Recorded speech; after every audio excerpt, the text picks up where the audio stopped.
Back with flood warnings and evacuations continue across eastern parts of Australia as the intense system eases. The floodwaters are still rising. Well, joining me live is the New South Wales SES Public Information Officer, Scott McLennan. Scott, always great to see you and thank you so much for joining us. Yes, we've been hearing reports throughout the day and give us an update on what the latest situation is. Currently, the New South Wales State Emergency Service has approximately 115 warnings currently in place. And that includes advice level warnings, watch and acts, as well as emergency level warnings, and they're right throughout the state. Some of our key areas of concern are Sydney metropolitan area still, the Wollongong, Nowra, Batemans Bay, Goulburn and South Coast. We have attended in the last 48 hours alone just on 4,000 incidents, which is approximately 172 flood rescues. And out of those 172 flood rescues, 80 of those have been in the Sydney metropolitan region. It has been absolutely incredible to see, hearing so many people's stories of driving to work or school yesterday and the wild winds as well. That system really leaving much of New South Wales and now seeing the blue skies. A strong message from you and the team at the New South Wales SES is it's certainly not over yet. That's true. So particularly along the Hawkesbury and Nepean River, those river rises are continuing to rise, and those communities downstream of the dam will actually be affected over the next coming days.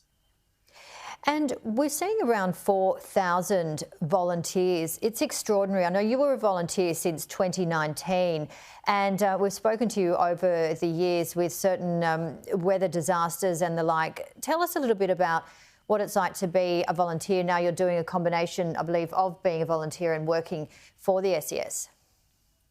So the volunteers, the New South Wales State Emergency Service, come from all walks of life. It doesn't matter what they do. They live, work and serve the communities that they live in. They step up whenever the call goes out, and they will go to any parts of the state or even interstate to assist the community.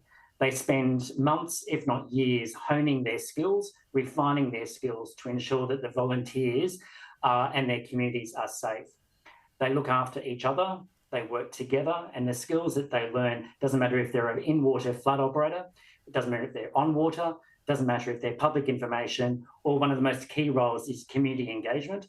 They all work together with the community to ensure that the community makes safer decisions in time. Well, it's an incredible shout out because, again, 4,000 or so volunteers alone helping with this extraordinary event. The Warragamba Dam, for example, has started spilling from 5:45 a.m. today. We're certainly looking out for more river rises. What will be your main focus for the rest of the day and weekend? So for the rest of the day and the weekend, the teams are working around the clock to ensure that we work closely with the communities of the Hawkesbury and Nepean River in particular, but not forgetting the other communities right around the state that will also be assisting. We are focusing on ensuring that our warning products are up to date, and we are communicating directly with the communities that are affected to ensure that they are safe and they are making safer decisions. We've heard also around 7,000 homes are without power. A lot of vulnerable people at home, perhaps on their own, with pets and the like. What message would you like to give to them and neighbours and, of course, people that certainly are in need? It's always timely to consider not only yourself and your family, but consider your neighbours. Check on each other, pop round, make sure that they are okay and they're doing okay. But remember, the cell towers and the mobile phone networks are still operational. Please call 132 500 if you require any assistance from New South Wales State Emergency Service, or if it is life-threatening, always call 000. And I guess as well, we have to be mindful. We're hearing if it's flooded, forget it. If we're driving in small amounts of water, but over the course of the next few days, what's underneath that water can be quite disturbing and confronting. What can you alert our viewers today with that message? The simple thing is flash flooding can occur anytime, anywhere. We don't know what's under floodwater, whether it's a pothole, whether it's debris, or whether it's actually a landslip.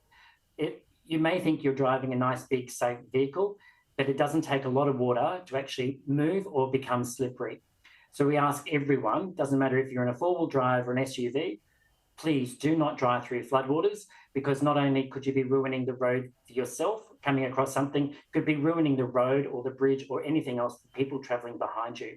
So please make a safe decision. If it's water over the road, turn around and find another route. The Hazards Near Me app is certainly a good source of information for people to reach out to, and your phone number 132 500 for the New South Wales SES. We do have to wrap it up there, but thank you as always for your time today, and we will no doubt catch up soon. Thank you. Thank you, Janie.